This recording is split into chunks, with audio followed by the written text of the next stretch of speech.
Hola, bienvenidos a mi canal Aprendemos de Todo. En este video voy a explicar, a pedido de un suscriptor, cómo hacer una secuencia didáctica, ¿sí? Primero vamos a ver qué es una secuencia didáctica. Dice así: es un conjunto articulado de actividades de aprendizaje y evaluación que con la mediación de un docente buscan el logro de determinadas metas educativas, ¿sí? Entonces, ¿qué es una secuencia didáctica? Primero tenemos que saber qué es. Es el conjunto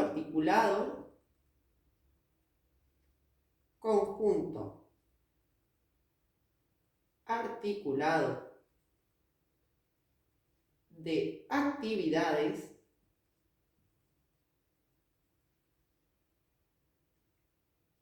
de aprendizaje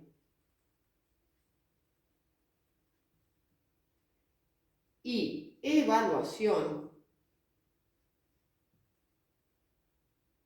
que con la mediación de un docente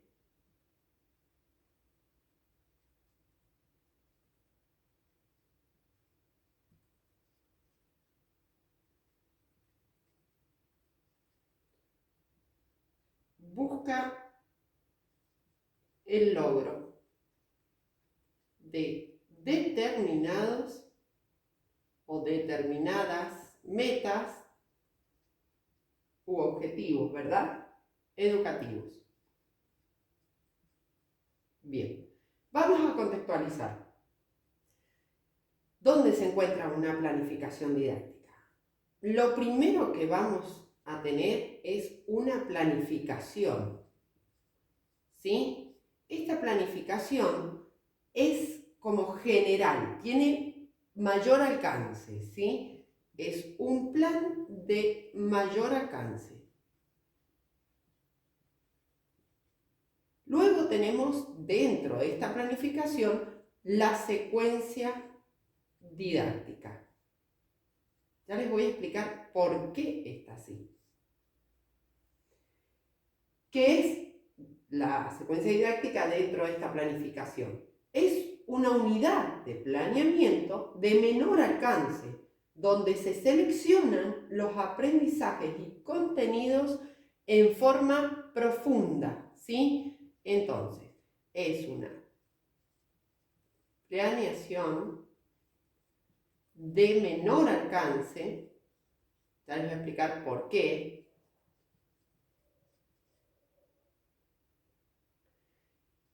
Que selecciona aprendizajes y contenidos en forma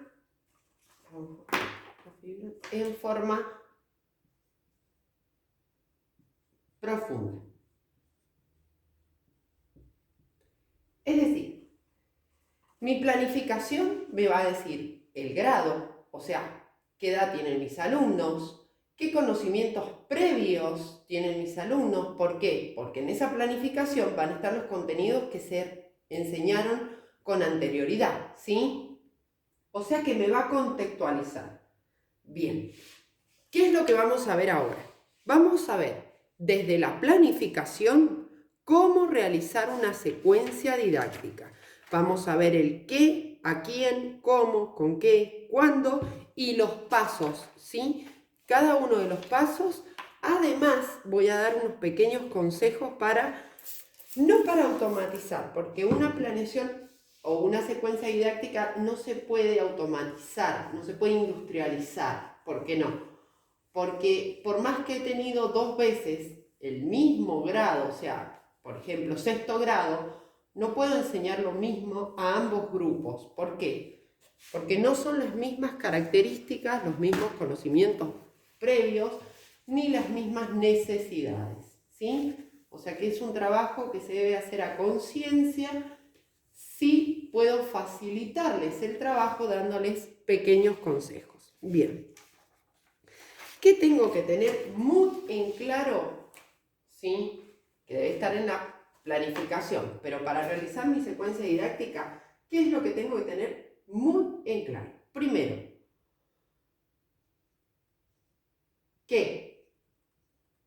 referido a los contenidos.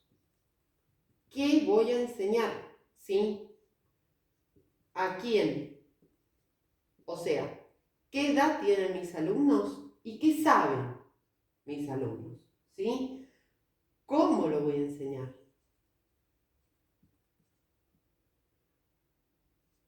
¿Con qué? ¿Cómo es la metodología? ¿Con qué son los recursos? ¿Sí? ¿Y cuándo? Ustedes me dirán cómo, ¿cuándo? La organización de tiempos para el inicio, el desarrollo y el cierre de mi secuencia didáctica. ¿Bien? Bueno, todo esto es, les decía, ¿cuándo? Tiempo. ¿Con qué recursos o materiales? ¿Cómo? Metodología. ¿A quién? Las características del grupo. Bien, eso va a ser también a las características de la institución en donde estoy. Bien, ¿qué? ¿A quién? ¿Cómo? ¿Con qué? ¿Y cuándo enseñar? Perfecto. ¿Cuál es la estructura de una secuencia didáctica? Después la vamos a ver en detalle. Ahora estoy ordenando contenidos, ¿sí? Bien, la estructura de una secuencia didáctica es, primero, el inicio, el desarrollo y finalmente el cierre. Bien. Ahora vamos a ver en detalle cada uno de los conceptos que les decía recién. El qué, el a quién y luego la estructura. ¿Sí? Me dan un segundo. Recuerden que en el canal tienen mucho contenido sobre qué es una planificación, cómo planificar, varios autores, teorías del aprendizaje, teorías del conocimiento.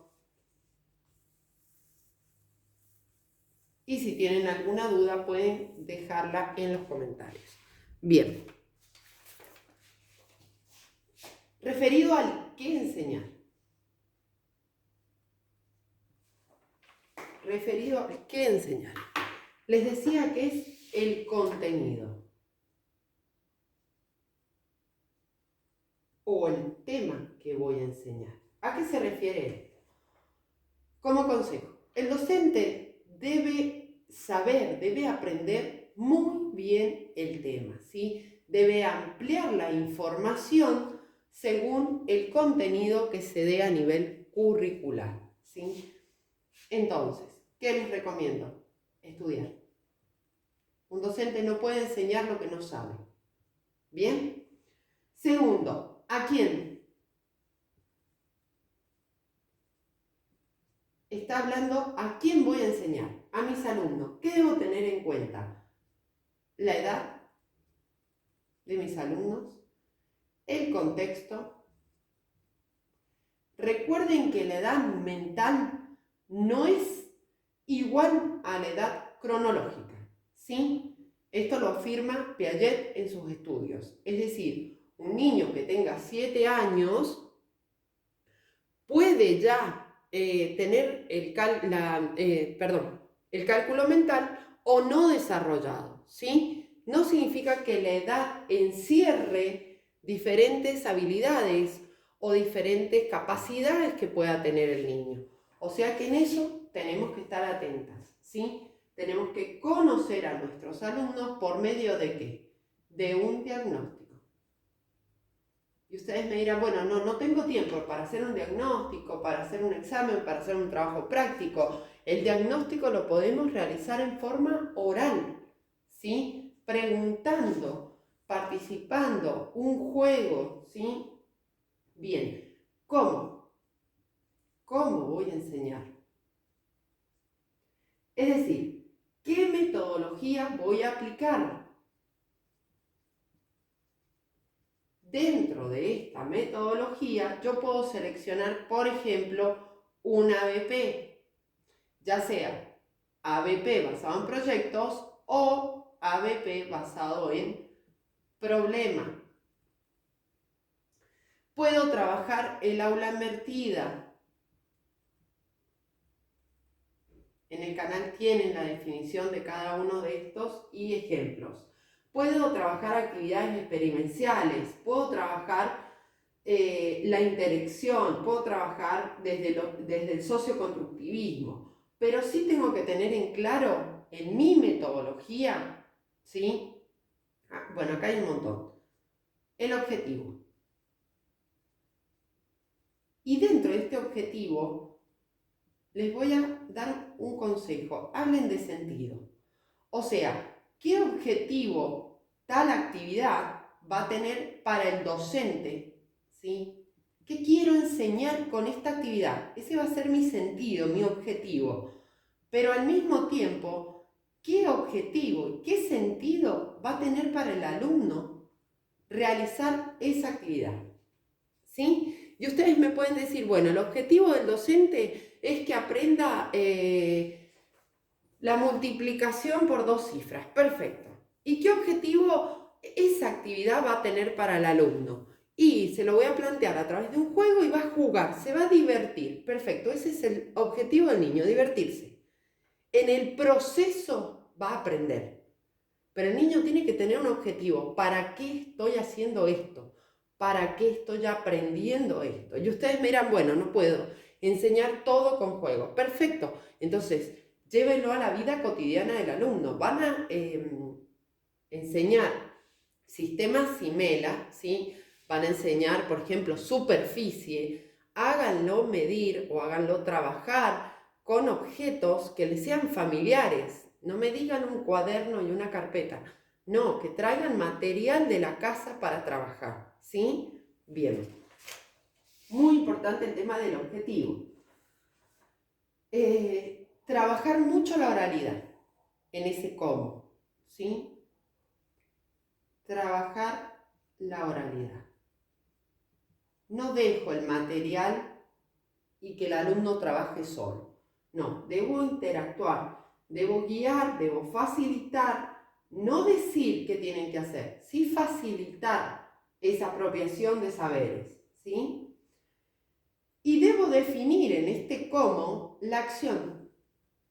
O sea, ¿qué va a realizar el docente? O sea, ¿cuál va a ser mi intervención como docente?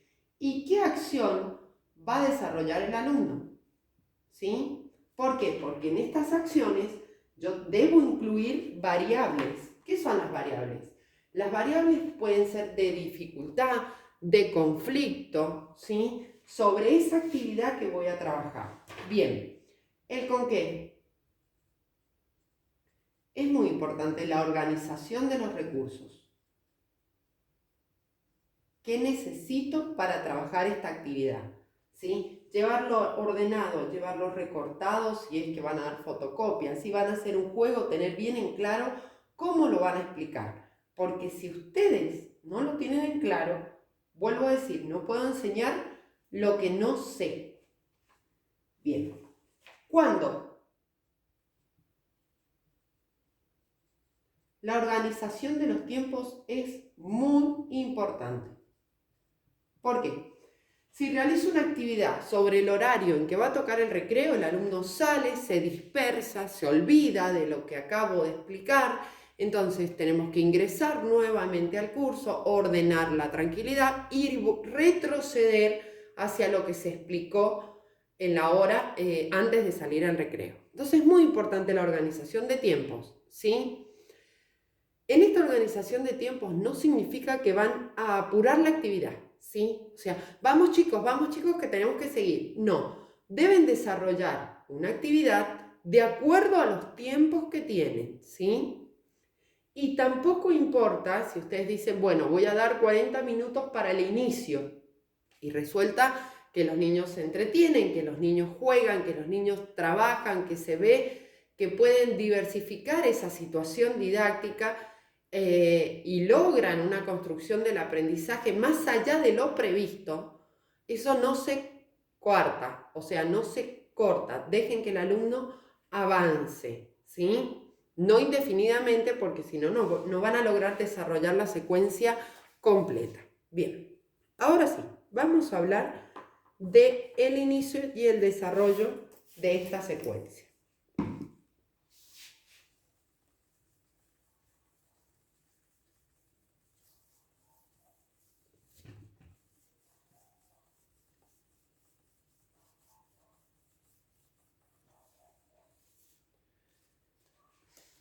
Vamos a secar un segundo, por favor. Bien.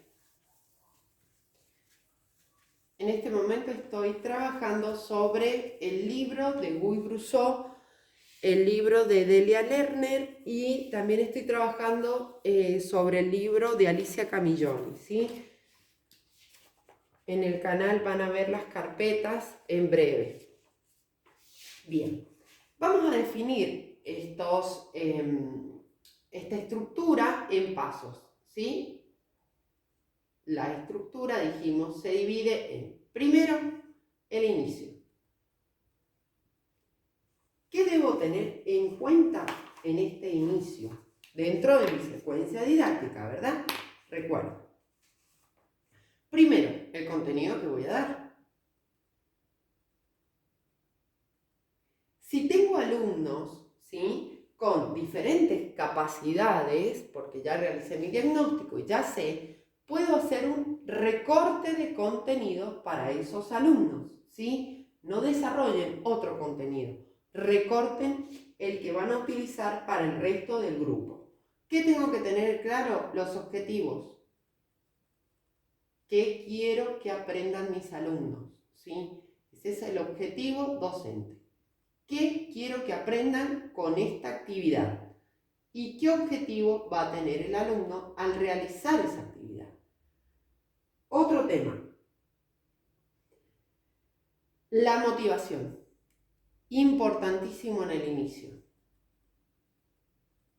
¿Cómo voy a desarrollar esa motivación? El ideal es partir de una situación problema, ¿sí?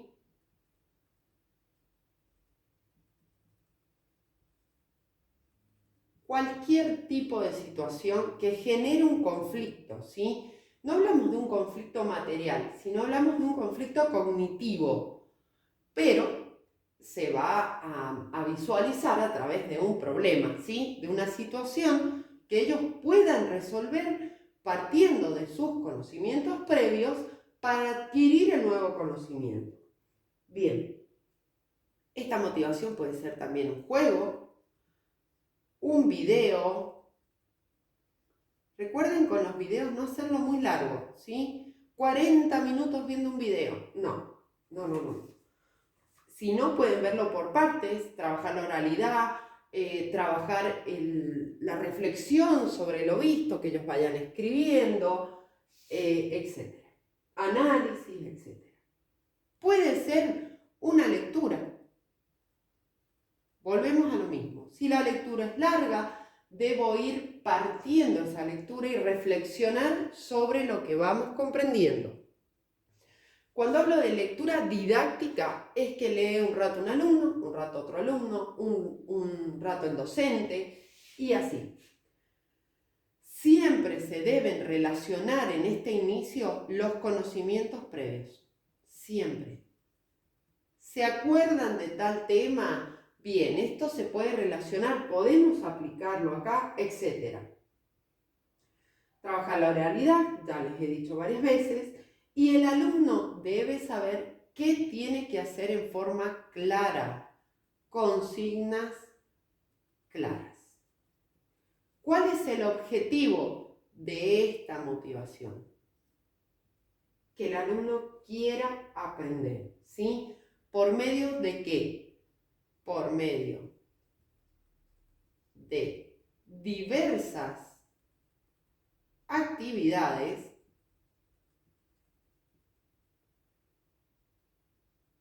para incentivar la apropiación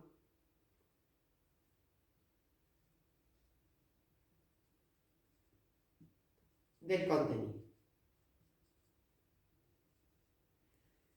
Bien, ¿qué puedo evaluar en este inicio? Puedo evaluar el diagnóstico.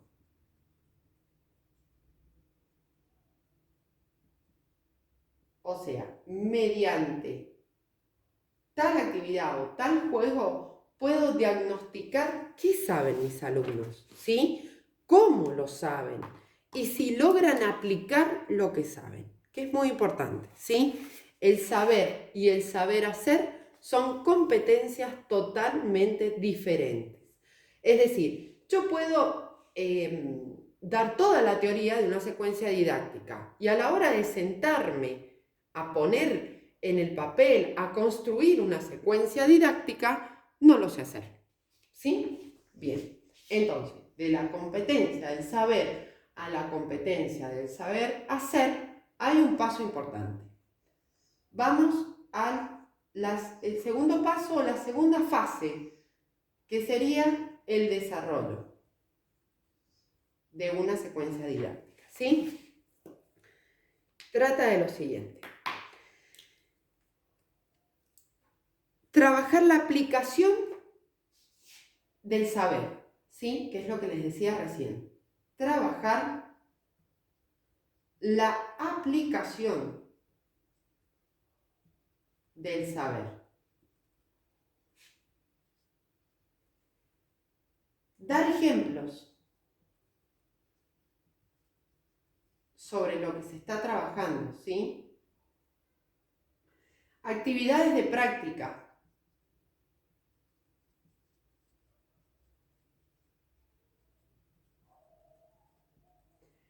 Preguntas. Cuando me refiero a preguntas, vamos a dar un ejemplo concreto. Yo en el inicio comencé con un video, ¿sí? Un video sobre célula, por ejemplo. Bien. De 15 minutos. Luego hice una lectura didáctica donde reflexionamos qué es la célula, tipos de célula. También hice una actividad experimental donde llevé una mandarina y observamos la célula en la mandarina, que es ese pedacito de gajo, o sea, tenemos dentro del gajo de la mandarina, no sé si han tomado atención, tiene como unas pequeñas hebras, vamos a decir. Eso es una célula, ¿sí? Entonces, mostrarle al alumno los diferentes tipos, no son todas iguales, etc. Bien, perfecto. ¿Qué voy a hacer en el desarrollo? Voy a hacer preguntas. Bien, perfecto. Pero las preguntas no deben ser, ¿y qué es una célula? ¿Y qué tipos de célula encuentro? ¿Y qué significa que sea un organismo pluricelular? ¿Y qué significa que sea un organismo unicelular? No. Las preguntas de recorte literal, no. ¿Por qué no? Porque no construyen en el niño nada más que cortar y pegar. Lo que tengo que trabajar son las preguntas de orden cognitivo superior y las preguntas de metacognición. ¿Sí? Ambos están en el canal, pero les explico muy cortito para que me comprendan. ¿Qué significa de orden cognitivo superior? Es decir, tienen como meta la comprensión del dominio del conocimiento referido a un campo. Estas preguntas inducen a recordar, analizar, sintetizar, comparar y generalizar. Es decir, trabajan sobre las habilidades de la taxonomía de Bloom más complejas. Bien, crear, por ejemplo, crear una célula con material reciclable, con plastilina, con gelatina, etcétera, como quieran. ¿Sí? Trabajar donde el niño pueda con la pregunta pensar y repensar cuál es la respuesta. ¿Sí? Y las preguntas de metacognición son el cómo aprendo, cómo comprendo lo que leí. ¿Sí? Es decir, las preguntas de metacognición tienen como objetivo tomar conciencia sobre nuestros propios aprendizajes, ¿sí? O sea, llevan al niño a construir un pensamiento. Ambas preguntas, ¿sí? No las preguntas literales. ¿Qué es? ¿Qué tipo? ¿Qué es? Copiar y pegar. Nada más. Bien. Finalmente, tenemos el cierre. En el cierre, el contenido ya está claro, el aprendizaje ya se institucionalizó, o sea, se dijo, esto es lo que vamos a trabajar, se practicó, por lo tanto, en el cierre tengo que realizar actividades para que el alumno demuestre el aprendizaje, ¿sí? Y ustedes me van a decir, bueno, un trabajo práctico, perfecto, recuerden estas preguntas, no hagan preguntas literales, ¿sí? Puede ser un mapa conceptual, donde el alumno tenga que ir y volver en la lectura, y releer, y analizar, y sintetizar. Puede ser una síntesis, ¿sí? Puede ser un trabajo práctico o una aplicación del saber. Puede ser una conclusión, ¿sí? Puede ser un producto, o sea, realizar una célula, por ejemplo, etc. Se me pasó algo. En el desarrollo puedo utilizar la evaluación formativa, donde veo el proceso del niño, ¿sí? Y en el cierre puedo utilizar la evaluación nuevamente formativa o sumativa. Si hago un trabajo práctico que va a tener un puntaje, va a ser sumativa. Si hago una construcción, un producto, va a ser formativa. Tengo que ver el proceso de aprendizaje de ese niño a medida que va aplicando el saber. Bien. Hasta acá llegamos. Si tienen alguna duda, por favor déjenla en los comentarios. Si te sirvió, comparte, regálame un me gusta y suscríbete. Gracias.